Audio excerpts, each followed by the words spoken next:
কিন্তু দুঃখজনক হলেও সত্য, আমরা কিন্তু বিভিন্ন সময় বিভিন্ন দোকানপাটে বসে বসে এই জমিনে যারা আল্লাহর দ্বীন প্রতিষ্ঠা করে তাদেরকে একের পর এক তাদের নামে বিভিন্ন ধরনের বদনাম, বিভিন্ন ধরনের কথা মানুষের কাছে বলে বলে কালারিং করা হয়।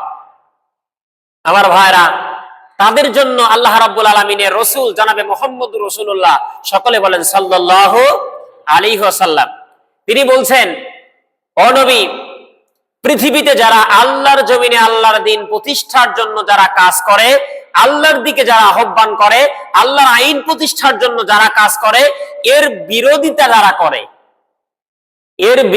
যারা করে এরা হলো মানুষকে জাহিলিয়াতের দিকে আহ্বান করে। কোন দিকে?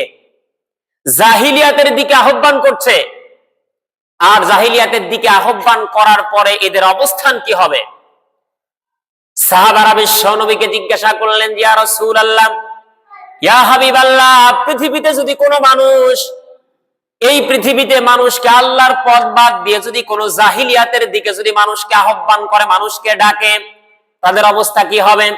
নবীজি আমার বললেন, ও পৃথিবীর মানুষ, শোনো, আল্লাহ তাআলার দ্বীন প্রতিষ্ঠার কাজ থেকে আল্লাহর আইন বাদ দিয়ে এই পৃথিবীতে যারা আল্লাহর আইন বাদ দিয়ে এই জাহিলিয়াতের দিকে মানুষকে যারা ডাকবে, এই মানুষগুলো হবে জাহান্নামী। কি হবে?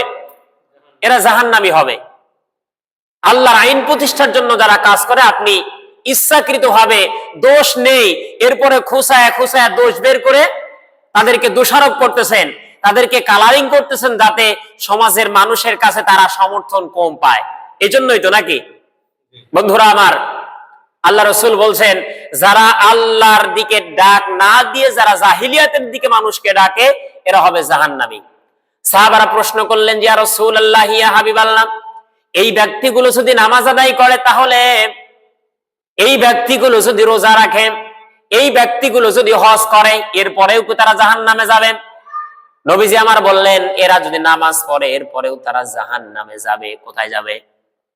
ও বন্ধু, আজ আপনি সমাজের দিকে তাকিয়ে দেখেন, দোকানপাটের দিকে তাকিয়ে দেখেন, চায়ের দোকানে আপনি বসে বসে একটু খেয়াল করেন, এই জমিনে যারা আল্লাহর আইন প্রতিষ্ঠা করতে চায়, এদেরকে সব সময় মানুষ একটু কালারিং করার চেষ্টা করেন।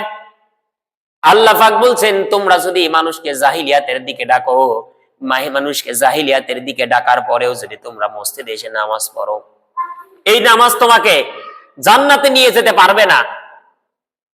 তুমি যদি আল্লাহর পথ বাদ দিয়ে মানুষকে জাহিলিয়াতের দিকে আকর্ষণ করো, তাদের দিকে সেই দিকে আহ্বান করো, তাহলে তোমার নামাজ, তোমার রোজা, তোমার হজ, তোমার যাকাত, এইগুলো তোমাকে জাহান্নামের আগুন থেকে বাঁচাতে পারবে না।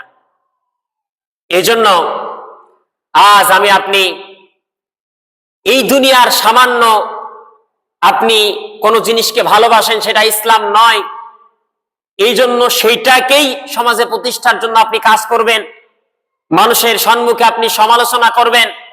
বিশ্বনবী আমাদেরকে বলছেন, ও আমার উম্মতেরা শোনো, ধারণা পোষত আন্দাজে তোমরা কোনো কথা বলো না। আজ আমরা দেখেন, সমাজের মধ্যে যখন কোনো কথাবার্তা আমরা বলি, কোনো ব্যক্তির বিরুদ্ধে যখন বলি, কোনো দলের বিরুদ্ধে যখন আমরা বলি, ওই সম্পর্কে আমাদের গবেষণা, ওই সম্পর্কে আমাদের জানাশোনা না থাকার সত্ত্বেও আমরা আন্দাজে বিভিন্ন ধরনের কথা বলি, মানুষকে কালারিং করার জন্য, মানুষকে অপমান করার জন্য, অপদস্থ করার জন্য। আল্লাহ রাসূল বলছেন, খবরদার, আন্দাজে এইভাবে মানুষকে কথা বলবা না, মানুষের উপর ধারণা পোষিত কোনো কথা বলবা না। এইভাবে যদি আমরা একের পর এক কথা বলতে থাকি, এইভাবে যদি আমরা আল্লাহর আইন প্রতিষ্ঠার কাজে যদি আমি আপনি বাধাগ্রস্ত হই, আল্লাহি, আল্লাহর কসম করে বলছি, কঠিন মুসিবতের দিনে, কিয়ামতের ময়দানে আল্লাহ পাক রব্বুল আলামিন আমাকে আপনাকে কোরআনের ওই আয়াতগুলো দিয়ে আমাকে আপনাকে ধরবে। এই যে আল্লাহ তাআলা আয়াতের মধ্যে বললেন, বান্দা, তোমরা নিজেদেরকে আগে গঠন করো। আজ আমরা বিভিন্ন মানুষের, বিভিন্ন দলের, বিভিন্ন ব্যক্তির আমরা সমালোচনায় ব্যস্ত, অথচ নিজেকে যে গঠন করতে হবে, নিজেকে আগে ইসলামের পথে প্রতিষ্ঠিত হতে হবে, নিজেকে আল্লাহর পথে শামিল হতে হবে, এই চিন্তাধারা নাই, কিন্তু আমার মধ্যে যতই খারাপই থাক না কেন, আমার মধ্যে যতই আমি অপরাধ করি না কেন, আল্লাহর বিরুদ্ধাচরণ করি না কেন, আমি সমালোচনায় ব্যস্ত আছি। কোন ব্যক্তি সমাজে খারাপ কাজ করছে, অবশ্যই খারাপগুলো আপনাকে তুলে ধরতে হবে, কিন্তু নিজেকে অবশ্যই গঠন করার জন্য আগাইতে হবে। বন্ধুরা আমার, এই জন্য আল্লাহ পাক বলছেন, ও পৃথিবীর মানুষ শোনো, ওয়াদাল্লাহুল্লাযিনা আমানু মিনকুম ওয়া আমিলুস সালিহাত, আমার পক্ষ থেকে ওয়াদা। কার পক্ষ থেকে?